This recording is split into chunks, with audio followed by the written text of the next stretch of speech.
Assalamualaikum warahmatullahi wabarakatuh. Melanjutkan pembahasan kita mengenai termokimia. Nah, termokimia merupakan ilmu kimia yang mempelajari perubahan kalor atau panas suatu zat yang menyertai suatu reaksi atau proses kimia dan fisika. Nah, jadi pada termokimia itu kita pelajari adanya perubahan kalor atau panas pada suatu reaksi kimia atau pada proses kimia maupun pada perubahan fisika. Nah, hal-hal yang dipelajari di sini yang pertama adalah perubahan energi yang menyertai reaksi kimia, kemudian keberlangsungan dari suatu reaksi kimia, kespontanan ya. Jadi reaksi kimia yang berlangsung secara spontan atau kespontanan suatu reaksi, dan keseimbangan dalam reaksi kimia.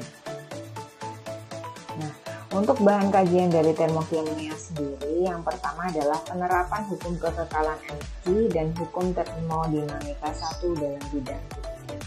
Nah, kita ingat kembali pada pembahasan sebelumnya, pada hukum kekekalan energi itu berbunyi energi tidak dapat diciptakan dan tidak dapat dimusnahkan, tetapi dapat diubah menjadi bentuk energi yang lain.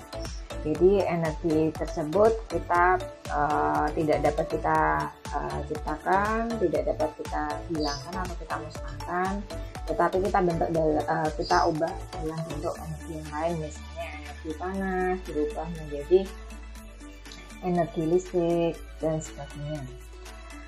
Nah, kemudian pada hukum termodinamika 1 ini mengungkapkan bahwa jumlah total energi dalam alam semesta selalu konstan atau tetap.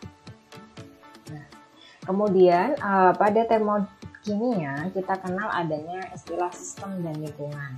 Nah, mungkin pada pertemuan sebelumnya kita sudah membahas mengenai sistem dan lingkungan. Ini kita bahas secara sekilas ya.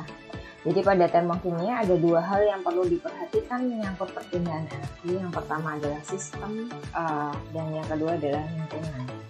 Nah, untuk sistem sendiri ini merupakan segala sesuatu yang menjadi pusat perhatian dalam mempelajari perubahan energi dan berubah selama proses berlangsung. Jadi segala sesuatu yang menjadi pusat perhatian kita dalam misalnya pada suatu reaksi kimia. Kemudian untuk lingkungan sendiri adalah hal-hal yang tidak berubah selama proses berlangsung. Jadi lingkungan ini akan membatasi sistem dan dapat mempengaruhi sistem tersebut. Nah, sistem sendiri berdasarkan interaksinya dengan lingkungan, sistem dapat kita bedakan menjadi 3, yaitu ada sistem terbuka, di mana pada sistem terbuka ini memungkinkan terjadinya perpindahan energi dan zat atau materi antara lingkungan dan sistem. Nah, pertukaran materi ini jadi ada hasil reaksi kimia yang dapat meninggalkan sistem atau meninggalkan wadah reaksi, misalnya gas, misalnya terbentuk gas, maka di situ akan terjadi perpindahan materi. Atau ada sesuatu dari lingkungan yang dapat memasuki sistem, misalnya ada zat lain yang memungkinkan dapat masuk ke dalam sistem tersebut sehingga menimbulkan reaksi kimia dan sebagainya. Kemudian yang kedua adalah sistem tertutup. Di sini sistem yang antara sistem dan lingkungannya dapat terjadi perpindahan energi tetapi tidak pertukaran materi. Jadi pada sistem tertutup itu memungkinkan terjadi perpindahan energi tetapi tidak perpindahan materi. Kemudian yang ketiga adalah sistem terisolasi. Di sini sistem yang tidak memungkinkan adanya perpindahan energi dan materi antara sistem dengan lingkungannya. Jadi pada sistem terisolasi tidak memungkinkan terjadinya keduanya, baik perpindahan energi maupun perpindahan materi. Nah, kita ingat kembali tadi sistem adalah bagian tertentu dari alam yang menjadi pusat perhatian kita. Nah, misalnya di sini ada 3 jenis sistem tadi ya, sistem terbuka, sistem tertutup, dan sistem terisolasi. Pada sistem terbuka di sini, misalnya kita memasukkan air panas ke dalam botol yang tidak tertutup. Nah, di sini air panas tersebut ini kan akan terjadi perpindahan pada sistemnya ya, akan pada sistem dan lingkungannya akan terjadi perpindahan kalor. Nah, lama-lama airnya ini pasti akan suhunya akan turun karena kalornya itu berpindah dari sistem ke lingkungan. Kemudian juga terjadi perpindahan materi berupa uap airnya. Nah, uap airnya dia akan keluar dari sistem ataupun mungkin dari udara luar akan masuk ke dalam sistem. Kemudian yang kedua adalah sistem tertutup. Misalnya kita masukkan air mendidih ke dalam botol, kemudian kita tutup di sini. Pada sistem tertutup ini memungkinkan akan terjadi perpindahan panas, tetapi tidak perpindahan materi karena uap air dari air mendidih ini dia akan terjebak pada bagian tutupnya ini, sehingga tidak memungkinkan dia keluar dari sistem. Sementara untuk kalornya tetap terjadi perpindahan kalor ya di sini ya, perpindahan energi yang memungkinkan lama-lama airnya tadi akan suhunya akan turun ya atau menjadi dingin. Kemudian yang ketiga adalah sistem terisolasi. Misalnya kita menempatkan air panas, kita masukkan ke dalam termos, sehingga di situ tidak memungkinkan terjadinya perpindahan energi maupun materi ya, sehingga airnya ini tetap bertahan dalam kondisi panas. Nah, jadi pada sistem terbuka ini terjadi perpindahan massa dan energi dari materinya tadi ya, materi dan energi. Kemudian pada sistem tertutup terjadi perpindahan energi, pada sistem terisolasi tidak terjadi apapun atau tidak terjadi perpindahan baik energi maupun materi. Nah, misalnya pada percobaan seng kita reaksikan dengan asam klorida. Jadi lembaran seng kita masukkan ke dalam larutan asam klorida. Di sini reaksi yang akan terjadi adalah Zn plus 2H plus menjadi Zn2 plus gas hidrogen. Nah, misalnya pada percobaan 1 ini kita lakukan, jadi larutan asam klorida kita masukkan ke dalam gelas kimia, kemudian kita ini ya masukkan ada termometer dan pengaduk, kemudian Zn-nya itu kita masukkan ke dalam larutan tersebut. Nah, akan terjadi reaksi kimia. Di sini pada percobaan tersebut kalor yang dibebaskan sebesar 59 kJ per mol. Nah, sistemnya sendiri adalah logam Zn dan larutan HCl. Nah, ini sistemnya ini merupakan sistem terbuka. Nah, sedangkan lingkungannya pada reaksi ini adalah udara di sekitar, termometer, kemudian pengaduk dan gelas kimianya sendiri.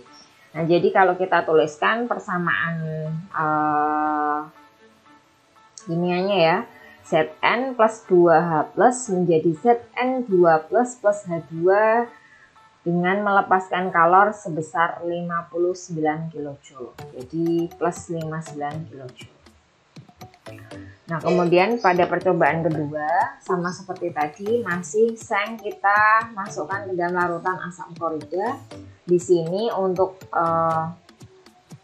ini kita masukkan, jadi larutan HCl-nya kita masukkan ke dalam kalorimeter, kemudian kita pasang kembali ada termometer, pengaduk, kemudian kita masukkan logam Zn-nya, selanjutnya tutup dari kalorimeternya kita pasang ya. Nah, pada percobaan ini akan dibebaskan kalor sebesar 60,1 kJ per mol. Nah, sistemnya sama yaitu logam Zn dan larutan HCl, namun ini dikatakan sistemnya tertutup.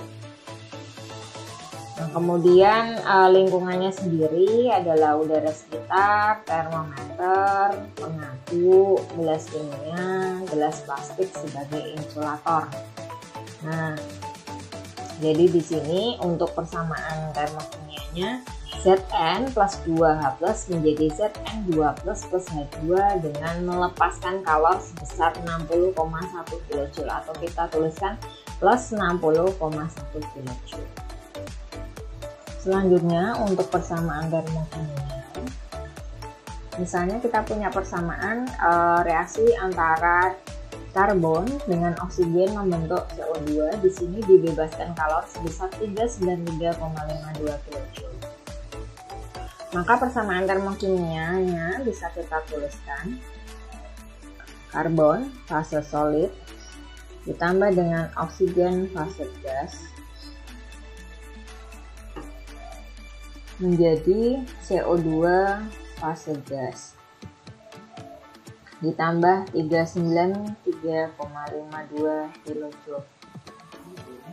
Nah, kemudian selain persamaan tadi kita bisa tuliskan juga karbon fase solid ditambah dengan oksigen fase gas menjadi CO2 fase gas. Delta H-nya atau perubahan entalpi reaksinya adalah min 393,52 kJ. Nah, jadi untuk menuliskan kata membebaskan kalor sebesar berapa, berarti itu dituliskan di sebelah kanan dari tanda panah ya, yang artinya di sini tanda plusnya ini adalah plus berapa kilojoule, berarti ini disertai dengan pembebasan energi kalor sebesar 393,52 kilojoule. Atau kalau kita tuliskan dalam bentuk entalpi adalah min. Min ini artinya adalah membebaskan. Nah, jadi perlu dipahami. Kemudian pada reaksi nitrogen plus oksigen menjadi 2NO2. Nah, ini diserap kalor sebesar 66,54 kJ. Maka persamaan reaksinya bisa kita tuliskan nitrogen fase gas plus 2O2 fase gas ditambah, karena ini ada kata-kata menyerap kalor sebesar 66,54 kJ, berarti plus 66,54 kJ membentuk 2NO, 2 fase gas. Jadi ini bisa kita baca, nitrogen bereaksi dengan oksigen dengan menyerap kalor sebesar 66,54 kJ untuk membentuk NO2. Nah, kemudian kita bisa tuliskan juga N2 fase gas plus 2O2 fase gas menjadi 2NO2 fase gas. Delta H-nya berarti plus karena menyerap kalor, berarti plus 66,54 kJ. Jadi sekarang harus dipahami ketika dibebaskan kalor persamaan termodinamikanya seperti apa, kemudian kalau menyerap kalor persamaan termodinamikanya seperti apa. Nah, kita bisa lihat kalau membebaskan kalor maka tanda plusnya ini langsung ditambahkan kalor sebesar berapa, ini ada di sebelah ini ya, kanan tanda panah. Sementara kalau mau menyerap kalor maka kalornya ini kita tempatkan di sebelah kiri tanda panah atau sebelum tanda panah.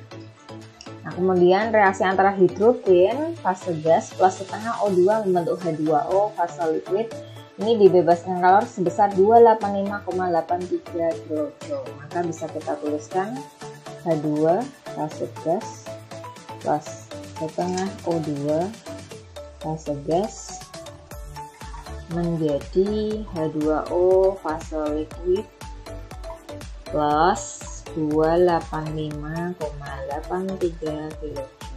Atau bisa kita tuliskan sini ya, atau H2 fase gas plus setengah O2 fase gas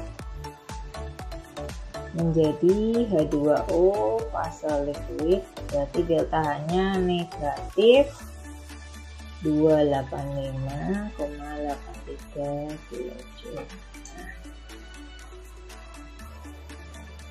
Pada persamaan termokimia, koefisien stoikiometri selalu menunjukkan jumlah mol zat. Jadi koefisiennya itu sama dengan jumlah mol zatnya. Misalnya pada reaksi ini kita bisa lihat reaksi ini ya, mencairnya H2O menjadi ini ya, dari fase padatan menjadi liquid atau cairan.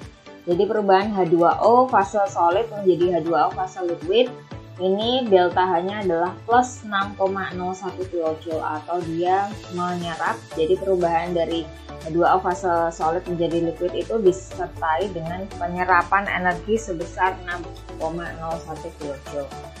Kemudian ketika kita membalik suatu persamaan, kita mengubah peran reaktan menjadi produk dan sebaliknya, maka delta H-nya sama tetapi berubah tandanya. Kalau delta H-nya awalnya positif jadi negatif, negatif jadi positif.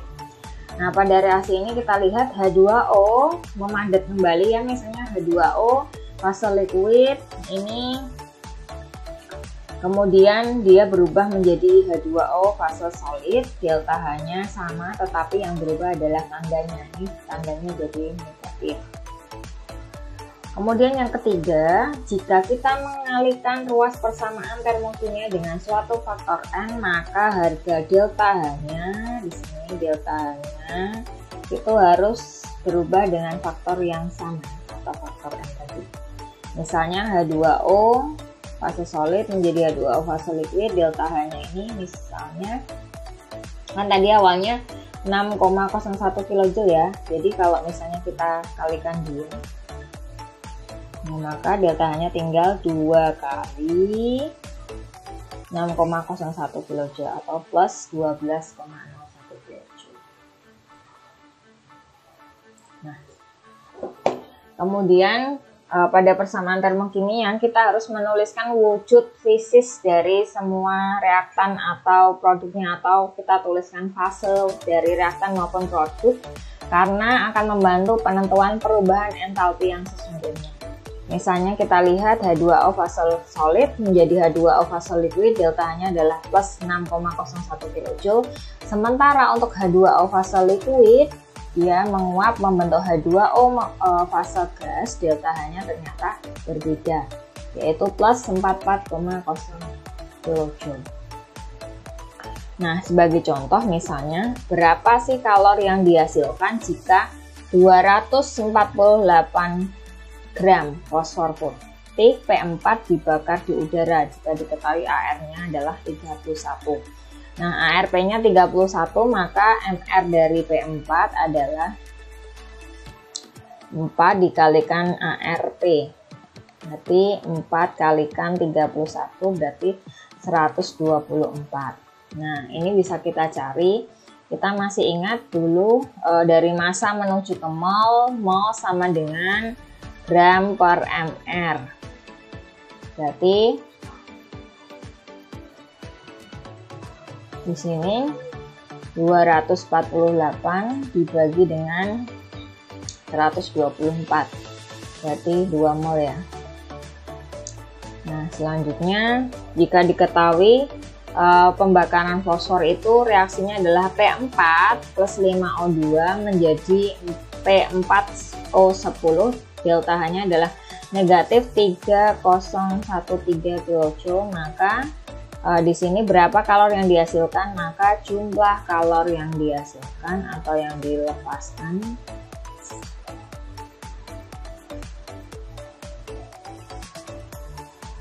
tinggal kita kalikan, maka 3013 dikalikan 2 mol. Karena kita lihat di sini pada persamaan reaksi kimia ini delta H-nya adalah per mol dari P4. Berarti tinggal kita kalikan dengan jumlah molnya, maka 3013 dikalikan 2. Nah, jadi jumlah kalori yang dilepaskan adalah 6026 kJ. Atau kita bisa cari dengan cara berikut. Jadi ini masanya 248 gram P, kemudian dikalikan 1 mol P4 per 124 gram P, dikalikan ini ya 3013 kJ per 1 mol. Jadi ketemunya adalah, maaf ya ini salah tulis ya, ini adalah 6026 ya kJ. Nah, oke, semoga bermanfaat.